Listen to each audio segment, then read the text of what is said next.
Good morning, everyone. Thank you all for joining our DrayTek security webinar. My name is Mia Athawale. I'm the Technical Product Manager for the DrayTek line of products at ABP Technology. I also have my colleague and DrayTek technical expert, Ciro Trockley, joining us today. He will be taking your questions in the chat window. So please don't forget to send him your questions during the course of the webinar. We will try to answer as many as we can. But if we run out of time, we will make sure to email you the information that you need. So without further delay, let's begin. Let's take a look at what we will be covering in today's webinar.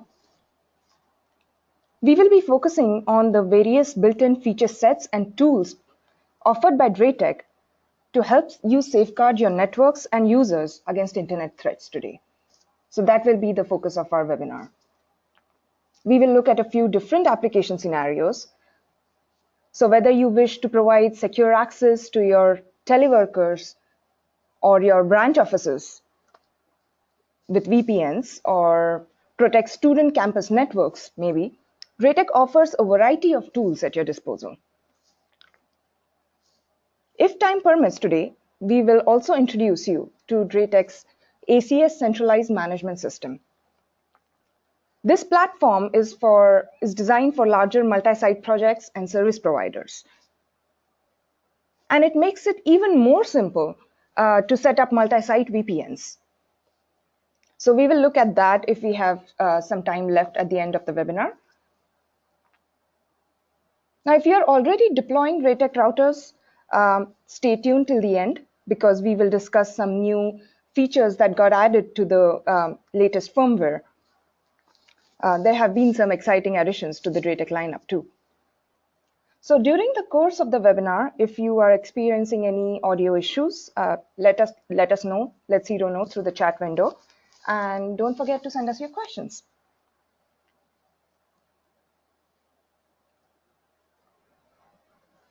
So before we dive any deeper into today's topic, let me give you a quick overview of the company.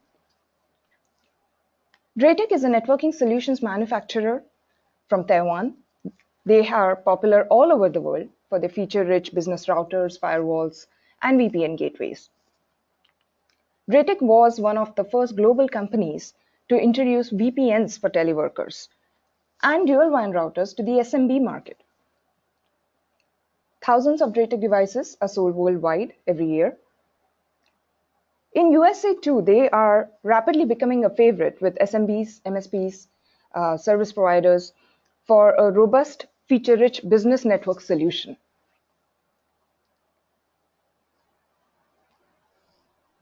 Network World has named DrayTek as one of the best VPN routers for small business. So what makes DrayTek different from all the other brands out there? Over the last decade, DrayTek has built a solid reputation in terms of quality.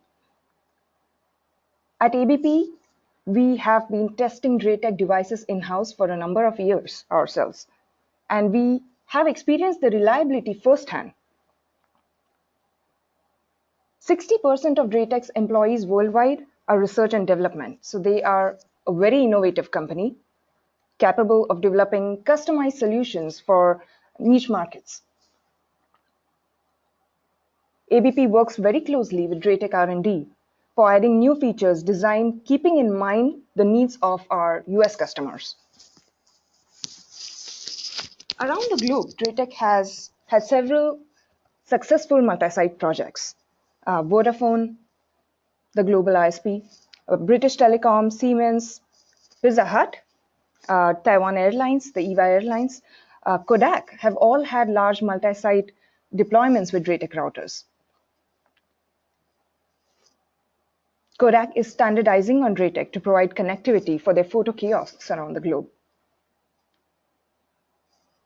Closer to home, ISPs and ITSPs such as Phonality, regional ISPs like Blackfoot, Yadkin Valley Telephone have deployed hundreds of DrayTek routers to their customers so far.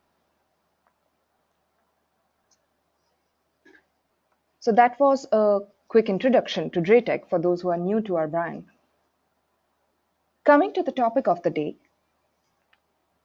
how can DrayTek help you mitigate the risks of an ever-changing internet threat landscape? Let's talk about that.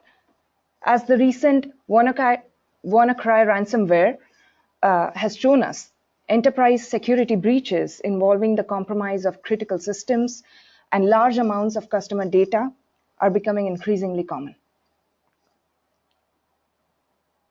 Your lost data might be recovered, but the customer's trust, once lost, cannot be. It takes years for a company to build their reputation. But only one security breach can destroy the customer trust. And this is especially a critical issue for small and medium businesses, because how much security is really enough? It haunts every small, medium organization because they have limited security budgets. Most enterprise network manufacturers have subscription or license-based security offerings, which can get too expensive or complicated to configure for SMBs. These require trained technicians and support contracts to be maintained. So SMBs quite often don't know where to begin while ensuring security for their users. Now, confidentiality, integrity, and availability are the three pillars of IT security. And our DrayTek devices provide you a one-stop solution for this security dilemma that is faced by all SMBs.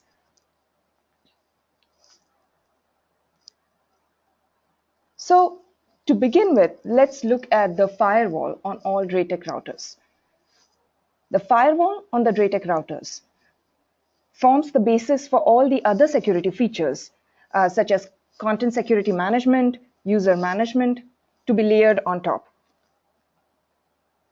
DrayTek's firewall is an object-based firewall.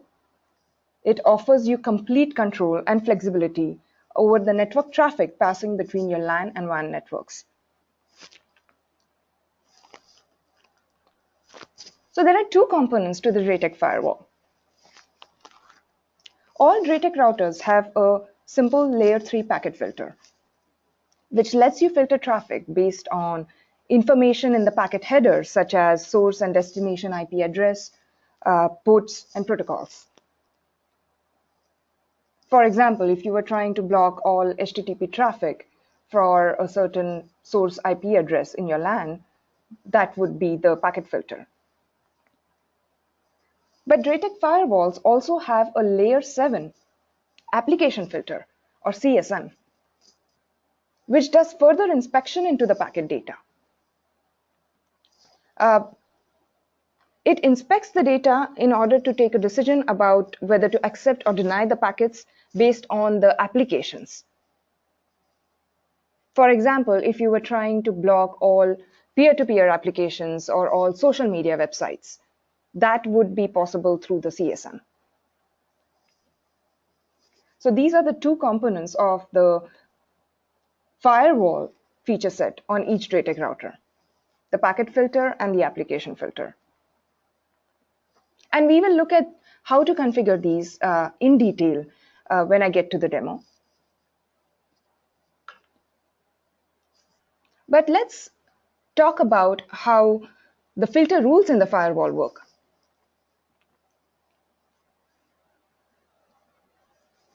So whenever you're trying to pass or block any traffic, you will configure certain rules in the firewall filter. And the firewall will first check if the criteria defined in the filter rule matches the packet header whenever it receives a packet between LAN to WAN. So for example, if a rule has been defined for all traffic going to a certain internet address at a certain port number, the packet that the firewall receives needs to exactly match this filter criteria in order to be applied the pass or block action of the packet filter.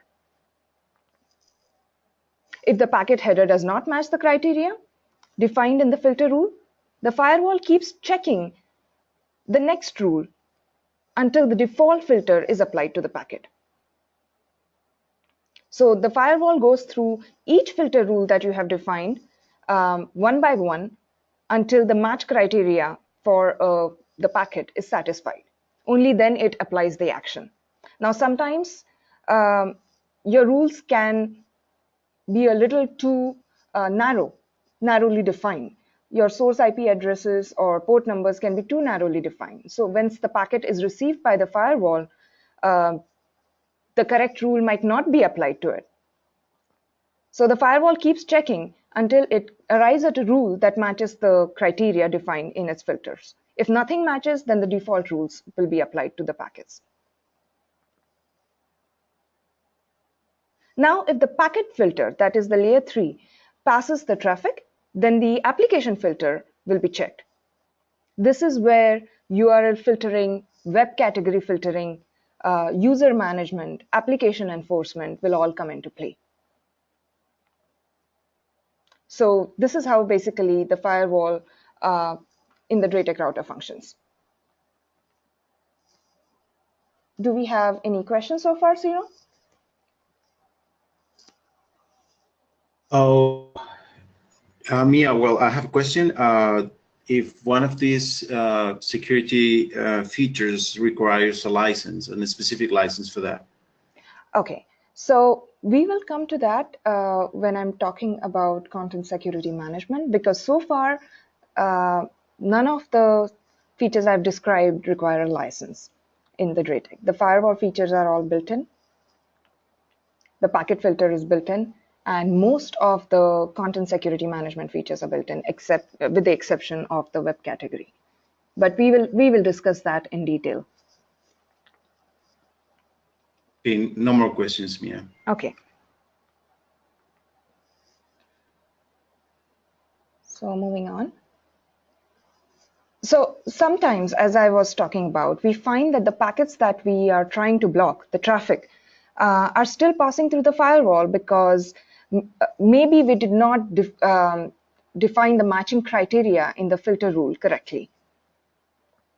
So the right rule is not being applied to the traffic. The right action might not be, maybe you're trying to block something and it's still passing through the firewall. In order to troubleshoot these cases, DrayTek offers a great diagnose tool in the firewall. So what this does is it lets you input the packet source and destination information to see exactly which filter rule is being applied. So it can show you if the filter rule that you defined is being applied or the firewall is just going down to the default rule. It's a very useful tool that got added to the recent firmware release. So I encourage you to check it out if you're already using the firewall. So that was about the basic layer 3 packet filtering in the DrayTek firewall. Let's talk about the application filtering. If the layer 3 packet filter passes the traffic based on the action defined in the filter rule, then the DrayTek firewall will check to see if there are any content filters that are applicable to the packet that is processing. This is the next layer of security that DrayTek offers. There are 4 types of content filters, CSM filters, in the DrayTek firewalls. We will look at each one of them one by one.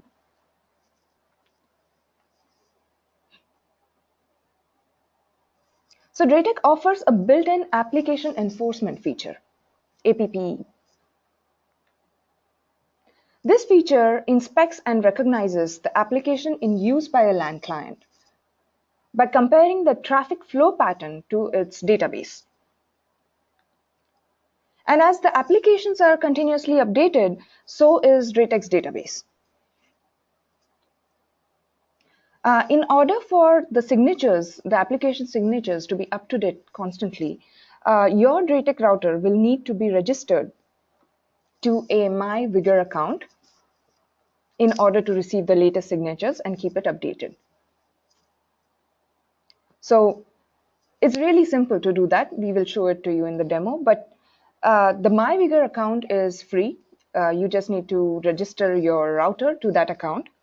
And once registered, you can activate the app enforcement license on the router. However, this service is completely free. So I encourage you to take advantage of it because more and more applications are being added to DrayTek's database every day.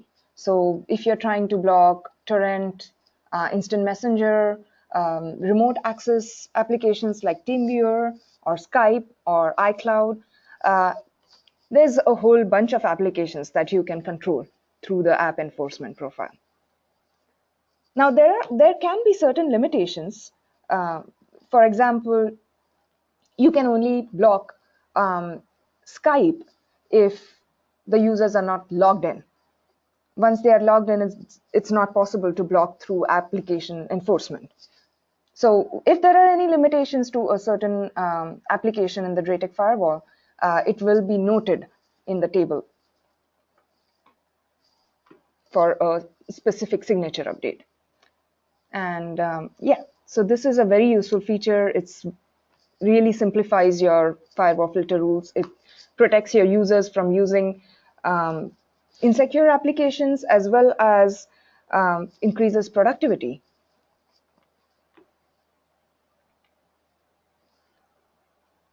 So the second CSM filter that we'll discuss is the URL content filter. When this feature is enabled, the firewall will inspect HTTP packets and check if the URL contains certain keywords specified by the network admin. So if the URL contains those keywords, then the traffic will be passed or blocked based on the action chosen by the network admin. So if you want to allow certain PCs access to a very limited number of websites, for example, this is where you would use this feature. Now this is completely free. It's built into every DrayTek router. It does not require any license. You can also have whitelist. So for example, you might want to block access to everything other than maybe your company URL, or a certain user might just need a couple of websites to be allowed on their PC. So in those cases, you need to bear in mind though that a web page can consist of more than one URL. For example, LinkedIn gets tricky to block with the URL content filter because the images that are shown on LinkedIn are being pulled from another URL. So all these URLs that make up the web page need to be correctly configured in order to allow a web page to load fully if you're allowing through the URL content filter, if you're whitelisting a certain website. If any of the URLs are missing in your configuration, then the web page will not load correctly. However, it's easy to get around this because it's easy to troubleshoot it. When you see certain components of a web page being broken, you can just right-click and check the URL and add those keywords to your profile.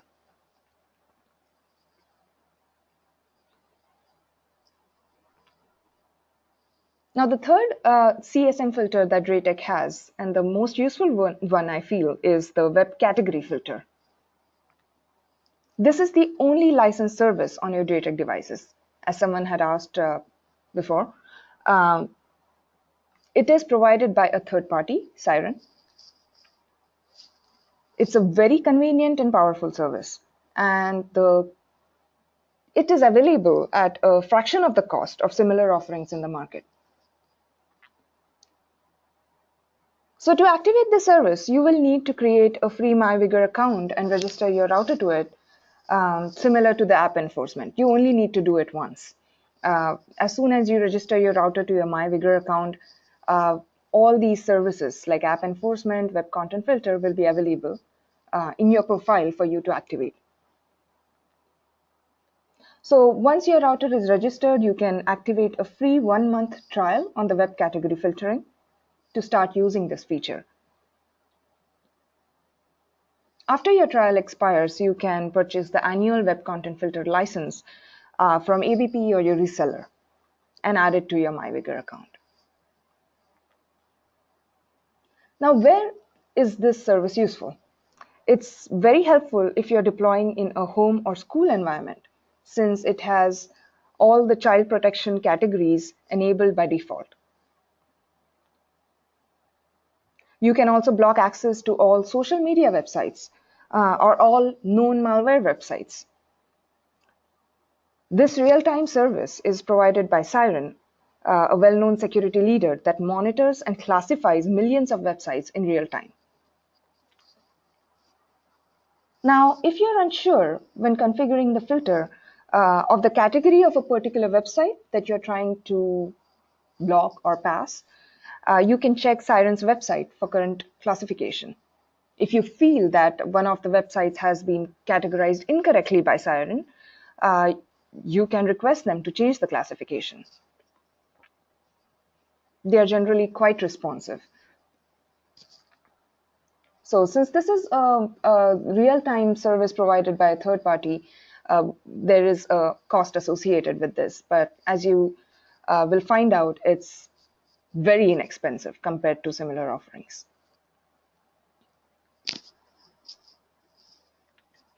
Okay, so the third kind of CSM filter that DrayTek offers is the DNS filter.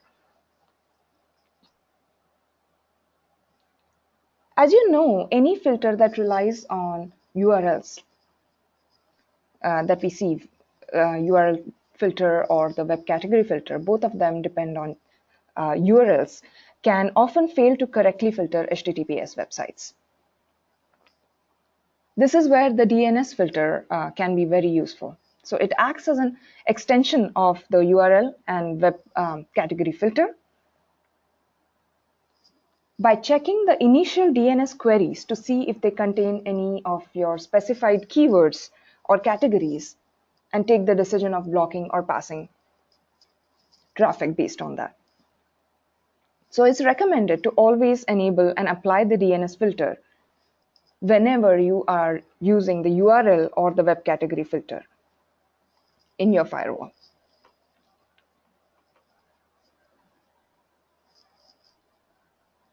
So we saw the 4 different types of content security management filters in the DrayTek firewall.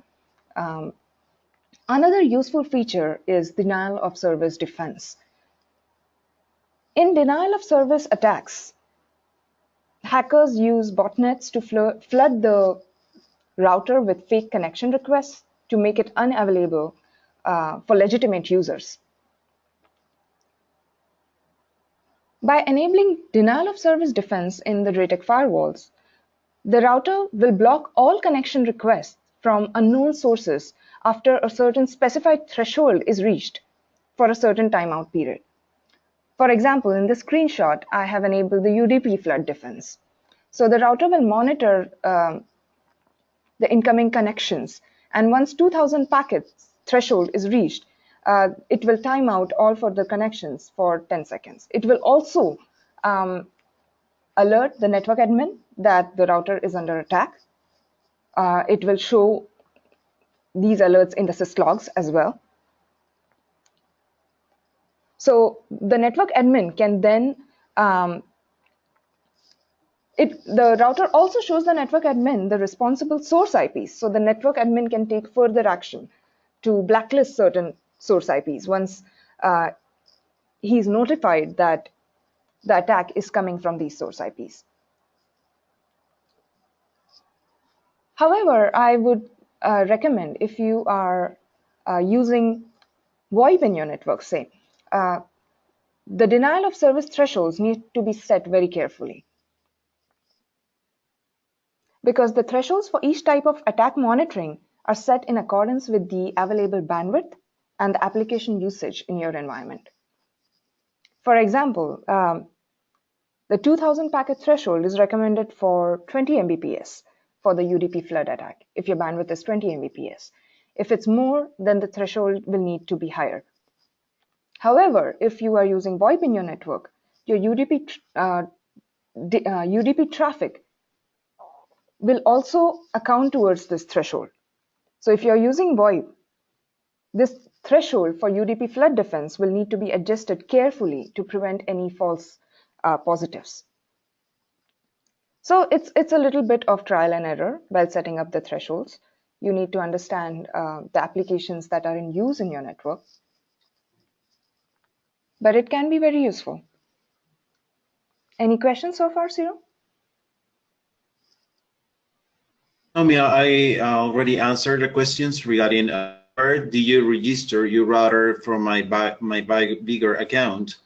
I have already explained that it's an option that is in the GUI and the router's GUI.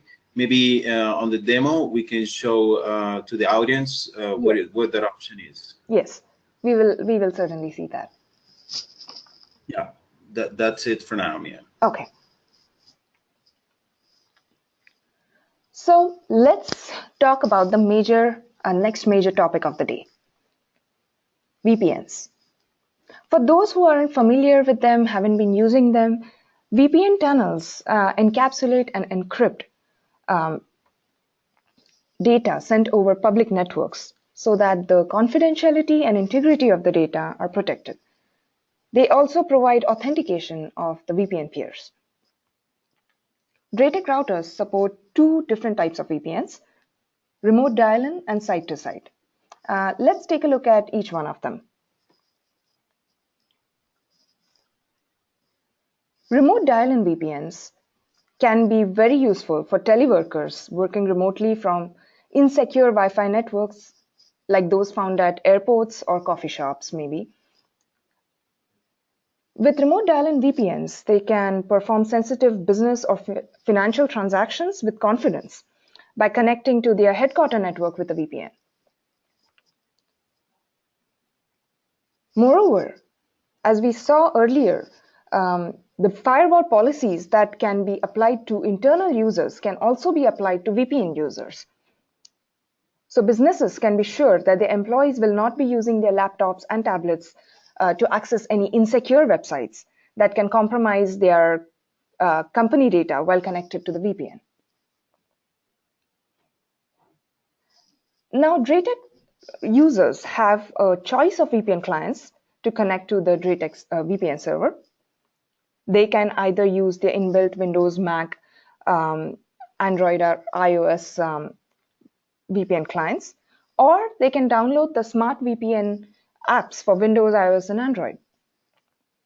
All standard VPN protocols like SSL, IPSec, L2TP are supported, PPTP as well for older devices, although not recommended. Here's a quick comparison of the various VPN protocols that DrayTek supports.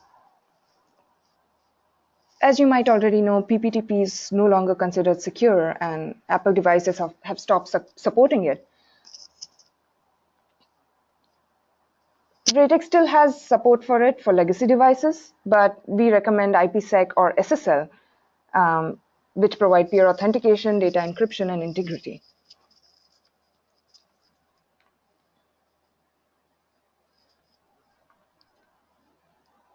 The other type of VPN that DrayTek routers support are site-to-site VPNs.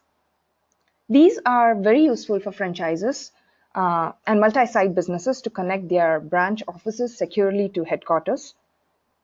And they are at a fraction of the cost of dedicated lease lines or MPLS networks.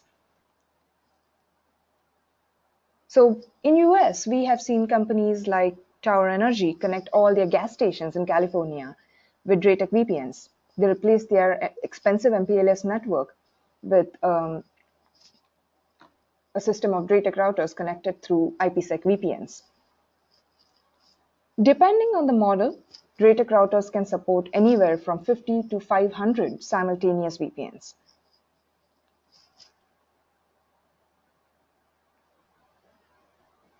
They can also support site-to-site VPN tunnels with other brands. So if you are using SonicWall, WatchGuard, Cisco, DrayTek routers can build VPNs to any of these brands as long as they support standard VPN protocols, even to Microsoft Azure or Amazon Cloud. Anything that supports the standard VPN protocols, basically. And the best part is that all the VPN capabilities on the DrayTek routers are built in with no additional costs, no licenses required. So you can see why Network World counts DrayTek as the best VPN routers for small business.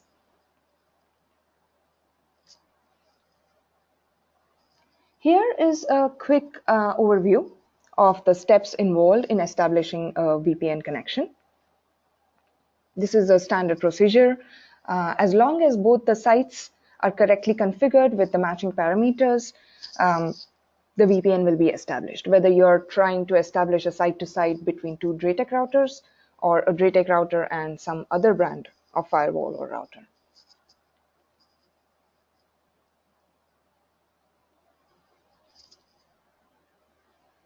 So before we move on to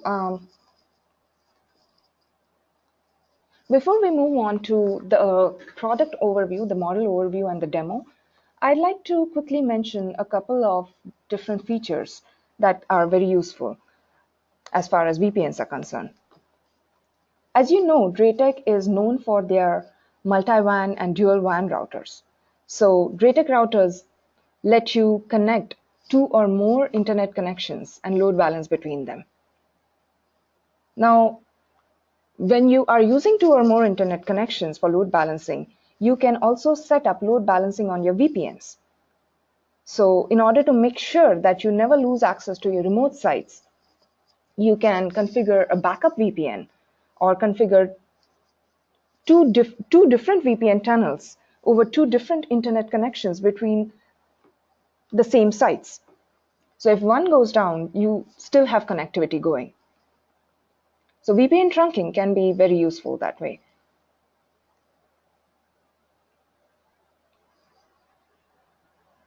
Now, I don't want to really go into the details of every DrayTek model out there, but before we get into the demo, I'd like to give you a very quick overview of our models so that you understand what you're seeing.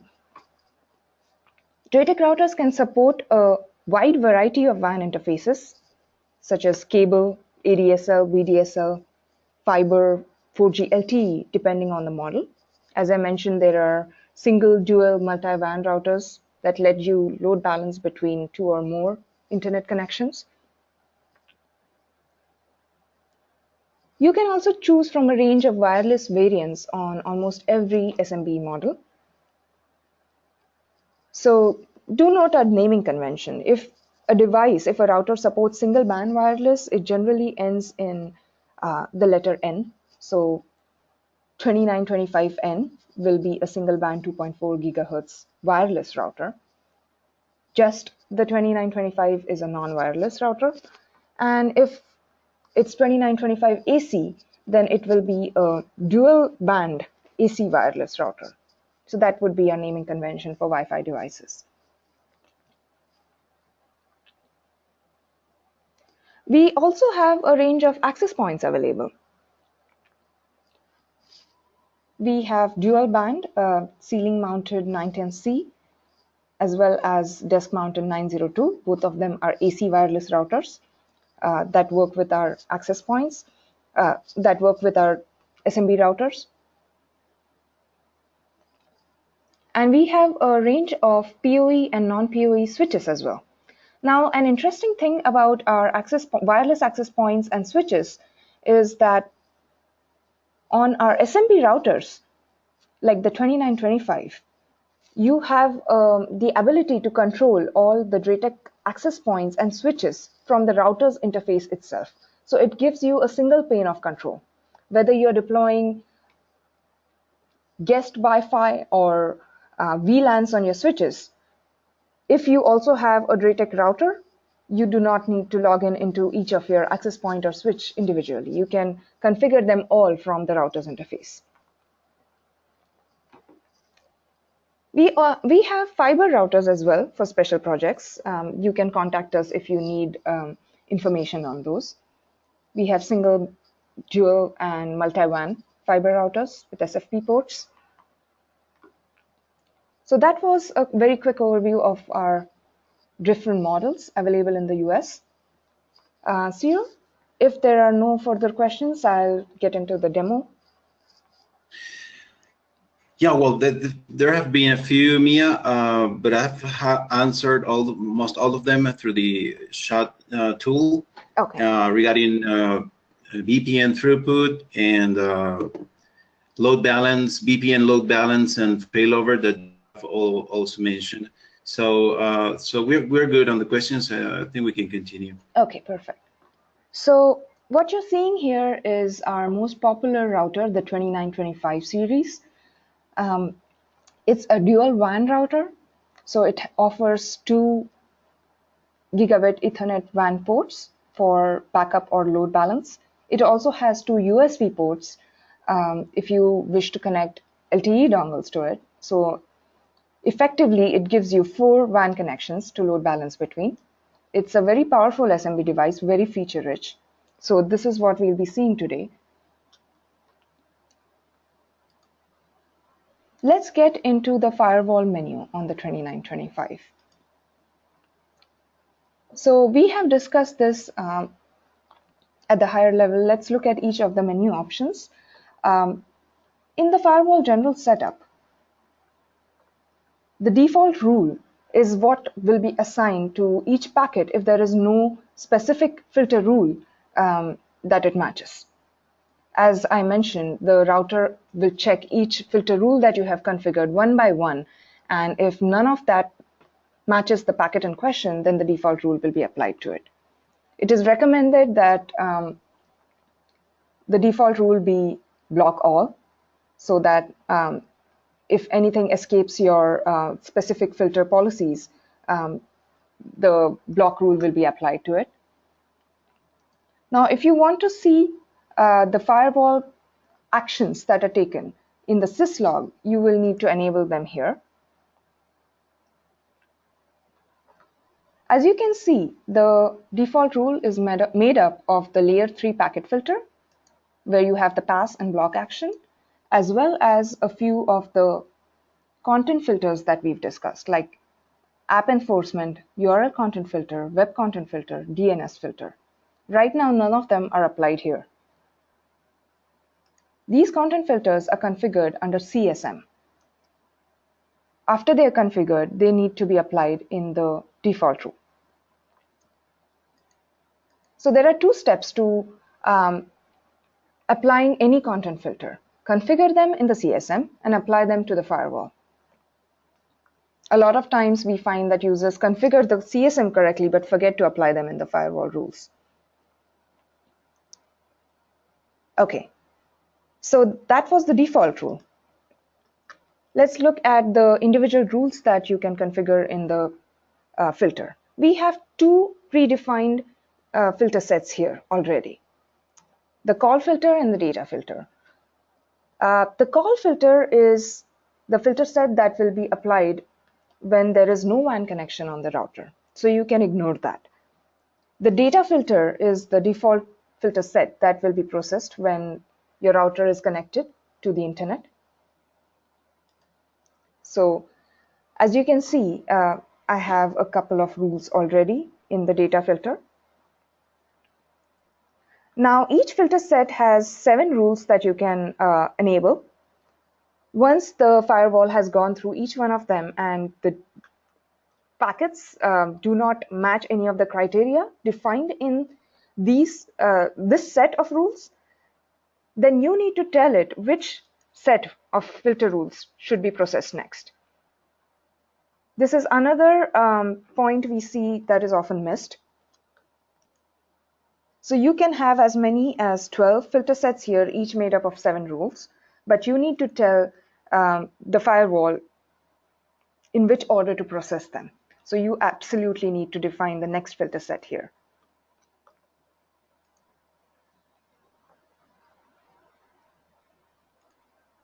So let's look at one of the filter rules that I have configured here. This is a test filter rule that I configured. It's made up of a few different components. The basic ones that you see here, the direction, the source IP, the destination, service type, is what is the layer 3 packet filtering.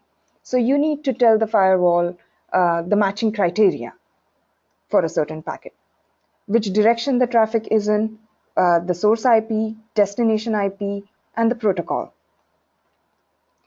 If the incoming traffic matches this criteria, only then the filter action will be applied to it. It could be to pass the packet, block the packet, or pass it under the condition that no further rules match that particular traffic. So this is the packet filter aspect of it. As you can see below, there's also the app enforcement, URL content filter, web content filter, and DNS filter. So if your basic criteria is matched and your packet filter passes the packet, but you have something in the CSM, if you have a profile enabled like I do here, then that will be further analyzed. So the firewall will analyze the traffic further to determine if it can pass through your URL content filter. That is the order in which the filter rule will be processed. Now you can see here there's an option for schedule. So you can set those up. For example, if you want to block access to all social media sites during the work hours, then you can have a block rule with a schedule setup. As you can see, you can decide when a firewall rule will come into effect with the schedules. Can be very useful. You need to make sure though, when you are setting up a schedule, that the system time has been set correctly. That would be the first step for your filter rules to work correctly. So this was the basic firewall filter rule and packet filtering. Let's look at the content security management. So we discussed 4 different types of application filter. This is the app enforcement profile. As you can see, there are a number of applications that are available for filtering. You have WhatsApp, number of instant messengers, Skype. You also have peer-to-peer if you want to block torrents. And then you have remote access protocols, TeamViewer, and yeah, so it's a very, you can block iCloud. So it's a very useful protocol.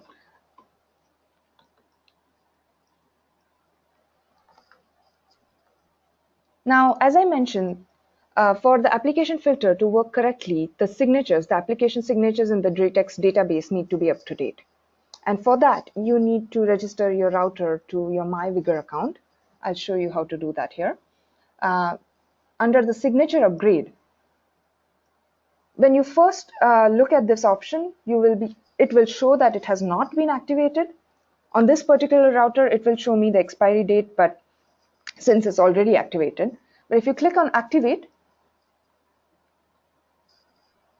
it will take you to the MyVigor portal. If you don't have an account or existing account for your company, you can create one. This is very useful because all your routers can be registered to your account and you can monitor the license status in one place for all your routers. You can see which services are expiring.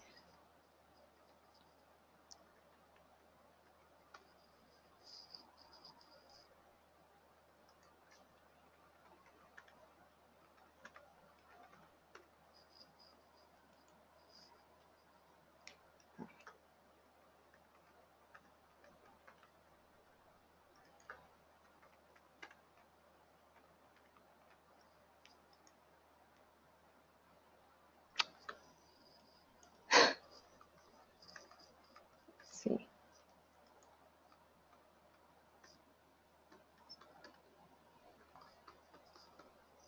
I'm having problems with the captcha.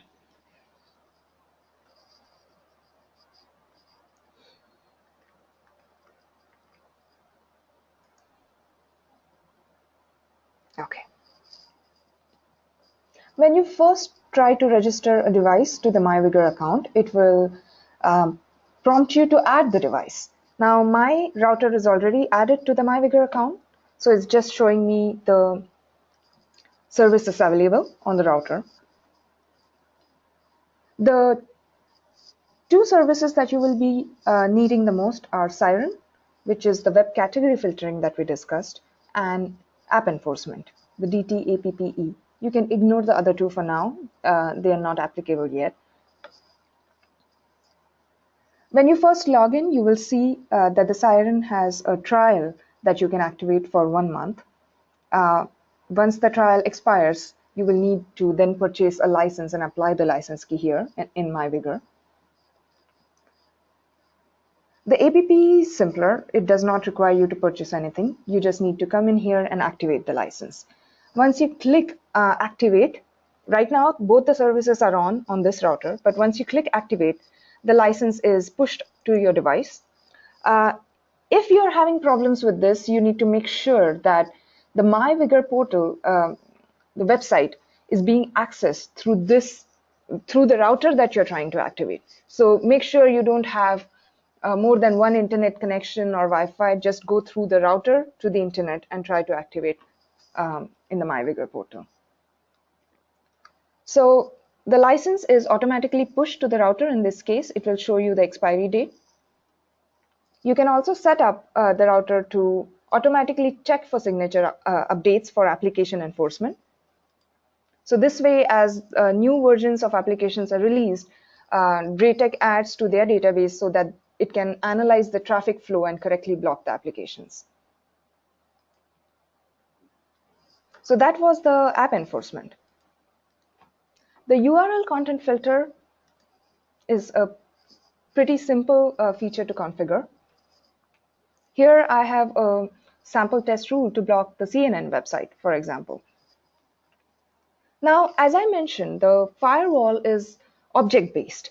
What that means is it lets you configure certain keyword objects, which you can apply to your URL content filter profile. So when you when you click edit on the URL content filter, it will ask you to choose keyword objects. These are some that I've already configured, and I've chosen one. But if you need to add some more, you can click on keyword object and add them. There are 200 available keyword objects that you can add.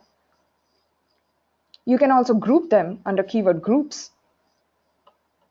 If you would like to look at them individually, you can go under object setting here and check the keyword object or keyword group.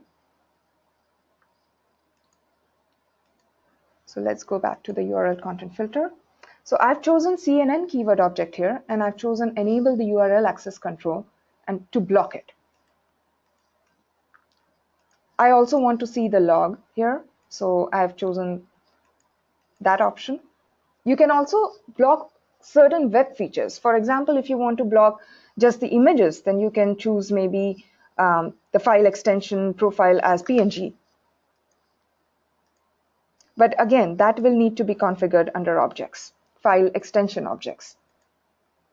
It lets you select all the different available file extensions.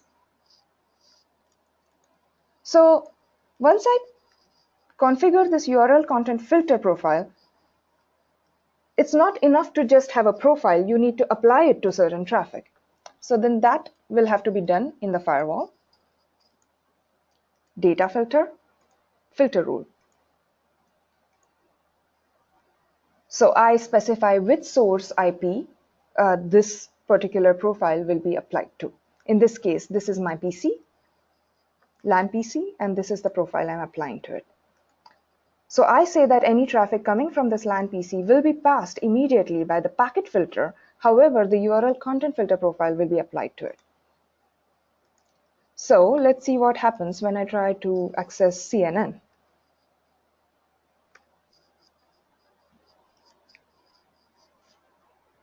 It shows me a restricted access message.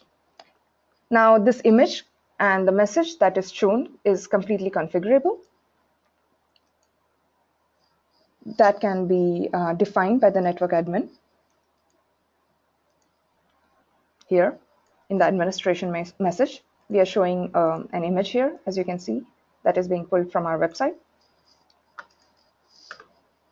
That was the URL content filter. Now you do have the limitation of only 200 objects, keyword objects that you can specify. And it can get a little cumbersome when you want to block a number of websites. This is where the web category filter, the only licensed service on the router, will come into play. You activate it similar to the app enforcement through the MyVigor portal. Once it's activated, you will see if you're using the trial the expiry date after a month. If you're using the purchased version, it will be an annual license. And once you activate it and try to create a profile, you can see a number of predefined categories here. There are child protection categories that are automatically selected, so it can be very useful for campus environments, home environments. There's also categories to block malware, botnets, illegal software, peer-to-peer, spam sites, phishing and fraud, social networking. So all these categories are predefined. So you do not have to worry about configuring URL profiles with keywords for each and every website that you're trying to pass or block. Now, perhaps you want to block social media but allow only LinkedIn. That is also possible.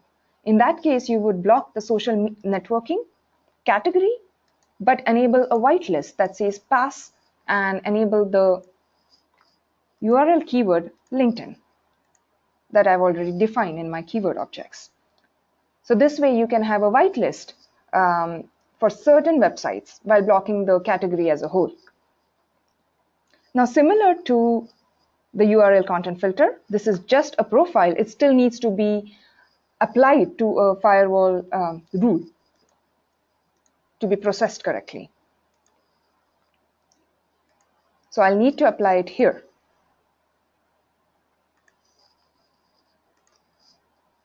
So that was the web category filter. We are running out of time, so I'm just going to skip the before I go on to the VPN, let me quickly show you the DNS filter that we talked about, because the URL filter and the web category filter are useful for filtering HTTP websites. But when you have HTTPS, those URLs cannot be processed correctly by the router. So for that, you need an additional step, the DNS filter. This is an extension, so you can apply the web content and URL filters you've already configured to the DNS filter here. This way, your HTTPS websites can also be correctly filtered by the firewall. So that was content security management.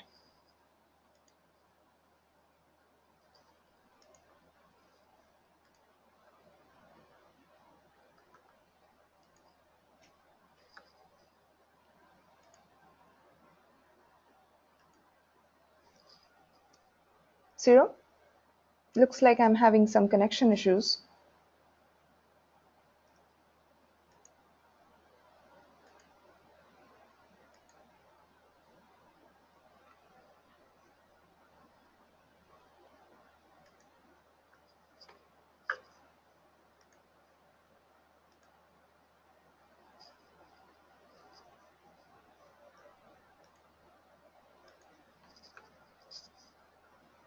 Hello?